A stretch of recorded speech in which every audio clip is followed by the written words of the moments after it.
মানকচু দিয়ে খাসির মাংস রান্নার রেসিপি। প্রথমে মানকচুটা তুলে আনা হলো, এরপরে কেটে নেওয়া হলো, এরপরে মশলা বাটার পাড়াপাড়ি। এবার দেওয়া হচ্ছে আদা এবং জিরা, সুন্দর করে শিলপাটায় পিষে নেওয়া হচ্ছে। এরপর দেওয়া হচ্ছে দারচিনি, সাদা এলাচ, তার সাথে কালো এলাচ। মাংসটা ভালোভাবে ধুয়ে নিয়ে এতে দিয়েছি পেঁয়াজ, আস্ত রসুন, তেজপাতা, মশলা যেগুলো বাটলাম সেগুলো, লং, গোলমরিচ, লবণ, হলুদ, রান্নার সরিষার তেল, শুকনা মরিচ এবং কাঁচা মরিচ, পানি দিয়ে দিলাম, দিয়ে চুলায় উঠিয়ে দিব। মানকচুগুলো কেটে সাইজ করে নিব। মাংসটা ভালোভাবে সিদ্ধ করে নিব।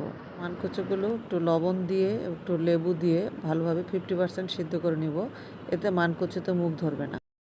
কড়াইয়ে তেল দিয়ে মানকচুটা ভাজা ভাজা করে নিব।